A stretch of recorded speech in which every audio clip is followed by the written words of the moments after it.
Namaste, my dear brothers and sisters.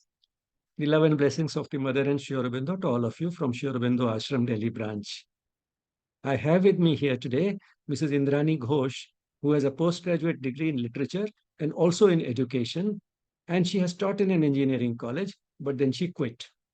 Her husband Samarendra is a PhD in computer science and had a lucrative job with Coal India, but he quit, although he continues to guide PhD students in IITs and is guiding many research projects. But of that a little later. But then the fact is that he gave up a good job and quit. Their daughter Shubhangi has been inspired by them. She's again studying.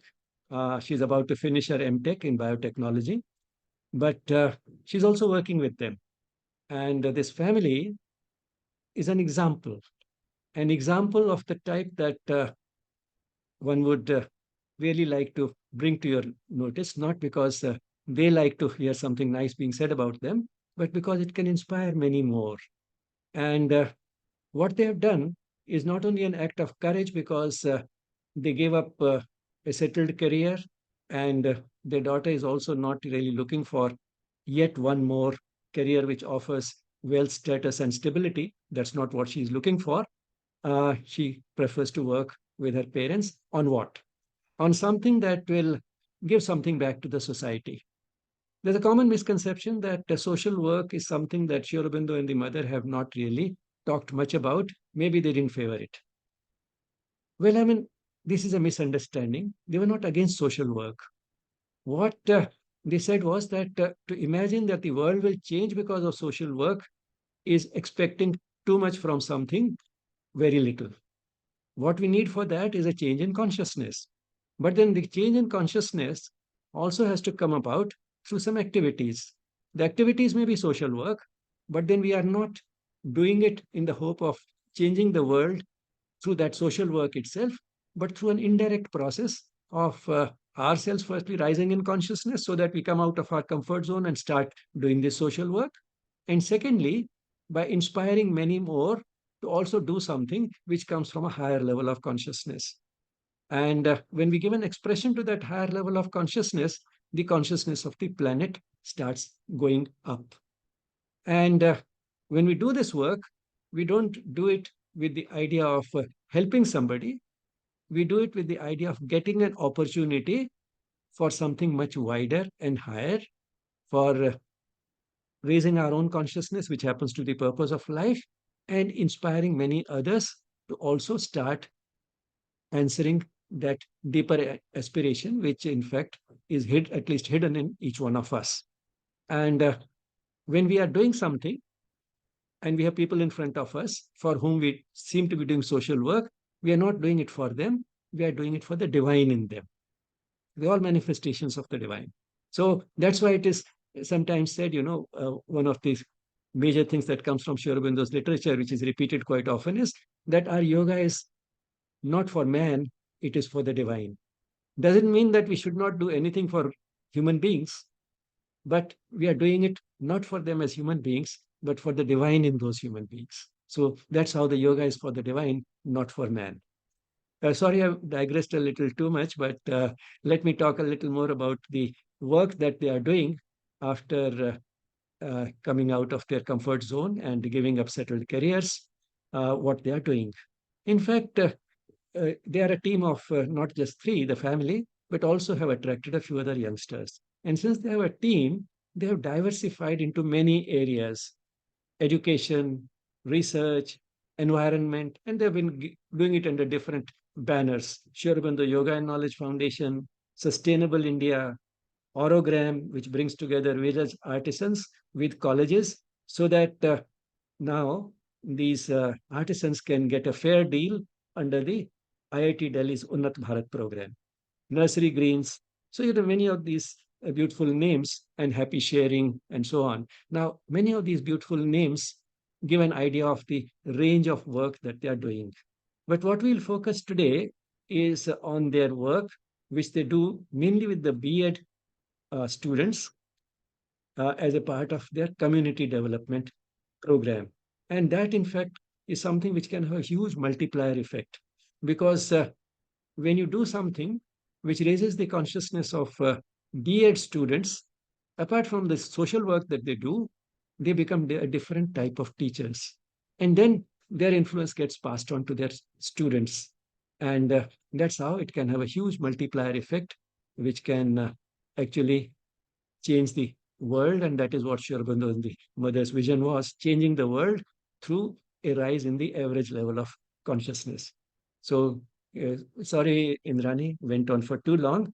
And now it's your turn to speak and tell us something more about this community development program uh, in which your main participants are the B.Ed students. Actually, long back, we started up this. The first vision was on how to take Sri Aurobindo and Mother's vision to the youngsters, because through youth only we can transform the world. So what we did now, we started up entering in colleges and research, the researchers and the educationists to transform. So we started up small programs, cluster of programs for them. It may be a science of living 1 day, 2 day program. It may be another life, all life is yoga. It may be a day of understanding yourself. So these are the different topics we used to do with the researchers, with the college professors and the teachers. Then we came up with the B.Ed aspirants. We thought that yes, we do have a capacity of 60 students for each B.Ed first year and second year, another 60. So total 120 or 150 students are there in one college. And after 1 or 2 years, these students will go to different schools to meet the children and to teach the children. So why not to take these aspirants as an example and work with them? So it will be easy for us because they will go to 100. If a teacher is teaching a capacity of 35 students, like 5 sections. So it will multiply like anything. So we did it, started up. Dr. Kiran Bala Patel, she is looking after this project as a community development program. And we did it for the village children. With the B.Ed colleges. So we call the B.Ed students for 1 day in the village. We give some questionnaire to them. So they enter the village, spread out, and they go visit each and every house. And then they take out a random note of that how many girl child is there. Is the girl child going to school? If they are not going to school, they inspire the students कि क्यों नहीं जाता है बच्चा, मैं देखिए हम पढ़ के बड़े होंगे, हम भी पैसा कमाएंगे, मैं भी एक लड़की हूँ. So you can also ask your girl child to go. So these students, when they inspire them directly, so they do have, the children come up, they ask questions कि आप क्या पढ़े हो, कैसे पढ़ते थे, कहाँ कौन से कॉलेज में एडमिशन लिया. So in this way, a direct interaction of the youngsters they get. So if a older person above like me, if I go and speak a small kids this you should study, they'll not listen to me. But a small kid or a college going student, a 20-25 year girl is going to speak with them, then they listen to them very carefully. So that trick we have found that it worked a lot, and it was a shift of consciousness uh, for the B.Ed aspirants also, along with them the children also, those who are in that village. So they used to ask the girls, boys, what do you do with their free time? So they tell that yes, we study after free. When we are free, we were playing outside. So they suggest that you can play these games. You can go. You if you are interested in sports, you can go in these coaching classes. The ladies also they work. That what do you do? Do you have a community here where you discuss anything, or you do any work you do? So government has made so many programs, but it has not reached till the end point. So these college students, they come up, when they come up for the community development program, say they prepare these points, then they write that you should not drink, you should not, these Nasha Mukti Abhiyan also they do it in that. So it creates a great impact of the in the village. So one village at a time with the children we do. First the village children, they come up, they meditate, and then they start up with the work. So that's students also, aspirants also, they are also inspired by the work. Because unless and see, if we're working theoretically in the classroom, it's different. When practically you work in the village, it's different. You get more. inspired, you get more energy. So that's why you must have seen that there are many programs in the colleges and in the schools where we interact, where we work in the field. So it is very necessary, and it helped also many villages in our area, so that to develop. That's really beautiful. And, you know, bringing them in, and of course, the physical needs are important, and therefore offering them in that if they study, they'll have a materially more comfortable life, a more uh, uh, a higher status, and sort of upward social mobility. All that is important. But then also throwing those little seeds there to inspire them to look beyond themselves, to think of others, to cater to the needs of your own little self, which in the long run, of course, helps the individual also because so long as we are focusing on ourselves, that chronic self-absorption, that never leads to much of sustained happiness. But sometimes it's difficult to see it when one is focusing on material progress and taking care of physical needs, which come first, especially if one has been deprived for long. So uh, you're taking the B.Ed students there, and one simple question which you said, like, what do you do in your spare time?